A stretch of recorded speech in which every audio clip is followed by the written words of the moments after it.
The elephant was still being urged forward when suddenly Allah sent flocks of birds from the sea toward them. They came like swarms of locusts. Meanwhile, Abdul Muttalib entered Mecca.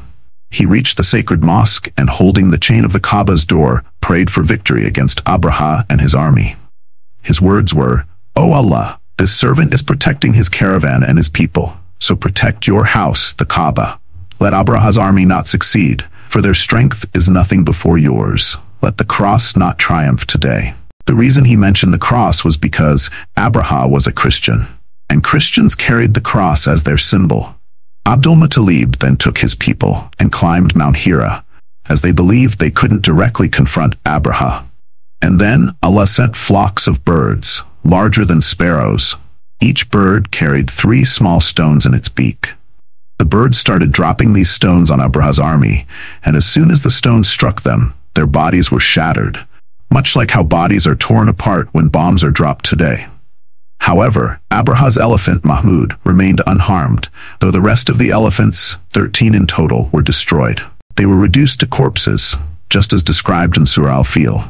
Abraha and a few of his companions tried to flee seeing the devastation, but the birds did not spare them either. According to historical accounts, Abraha's body parts began to fall off one by one as he ran.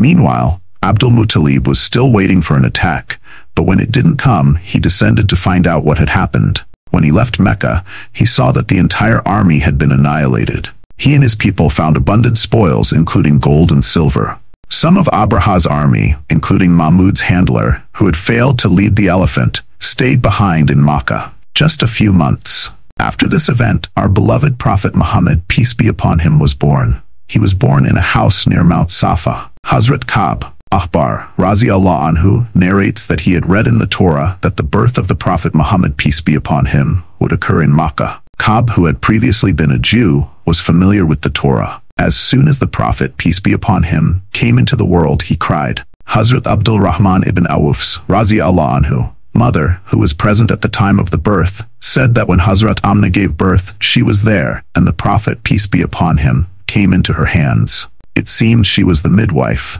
and her name was Shifa. She said that when the Prophet, peace be upon him, was born and came into her hand, he cried. Abdul Muttalib was performing tawaf around the Kaaba when he received the birth news. He came home, held the newborn, and heard Amna say, "This child is special. He was born in a state of prostration." Abdul Muttalib looked at the child and then took him to the Kaaba, carrying him around in his arms during tawaf. He then brought him back to Hazrat Amna. Following Arab customs, the child was covered with a piece of cloth, but the fabric broke and fell off him. The Prophet, peace be upon him, was then seen sucking his thumb. At this moment, Satan screamed in agony. It is narrated in Tafsir ibn Makhlad that Satan screamed 4 times. The first time was when Allah cursed him, the second time when he was cast down to earth, and the third time when the Prophet, peace be upon him, was born, and the 4th time when Surah Al-Fatiha was revealed. At that time, Hazrat Hassan ibn Sabit, Razi-Allah anhu, says, "I was 8 years old and could understand what I saw and heard. One morning, in Medina, I saw a Jew standing on a high hill shouting. People gathered around him and asked, 'What's the matter? Why are you screaming?' The Jew replied, 'The star of Ahmad has risen. He was born last night.'" Hazrat Hassan ibn Sabit, Razi-Allah anhu, later embraced Islam at the age of 60 and lived another 60 years as a Muslim, passing away at the age of 120. He was an excellent poet and composed poetry in praise of the Prophet Muhammad, peace be upon him, and against his enemies. During battles, he would stir the Muslim spirits with his verses, earning him the title Poet of the Prophet. Hazrat Ka'b Ahbar, Razi-Allah anhu, also narrates that he had read in the Torah that Allah informed Hazrat Musa alayhi salam about the birth of the Prophet Muhammad, peace be upon him, and Hazrat Musa alayhi salam conveyed this news to the Israelites, saying, "The bright and famous star that you see, when it moves and starts to shift from its place, that will be the time of the Prophet Muhammad's, peace be upon him, birth."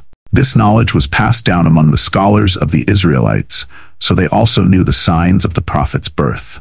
Hazrat Aisha, Razi-Allah anha, narrates that there was a Jewish scholar living in Mecca. When the night of the Prophet's, peace be upon him, birth came, he was sitting in a gathering of the Quraysh. He asked, "Has a child been born among you tonight?"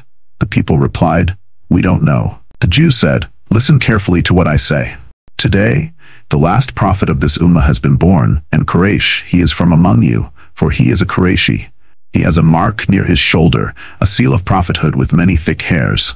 This is a sign of his prophethood. Also, this child will not drink milk for 2 nights." These were mentioned as signs of his prophethood in the ancient scriptures. Allama ibn Hajar mentions that it is true.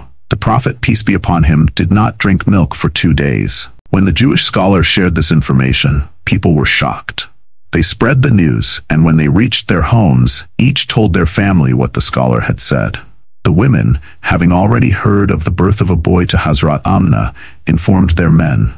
They said, "Indeed, tonight Abdullah ibn Abdul Muttalib's household was blessed with a son." When the news reached the Jewish scholar, he asked, "Show me the child." They brought him to the house of Hazrat Amna. When the child was uncovered, they lifted the cloth from his shoulder. As soon as the Jewish scholar saw the seal of prophethood, he fainted. When he regained consciousness, they asked him, "What happened to you?" He replied, "I fainted from grief because prophethood has now left my people. And O Quraysh, I swear by Allah, this child will gain immense power over you, and his fame will spread from the east to the west." What did Hazrat Abdul Muttalib pray for against Abraha's army?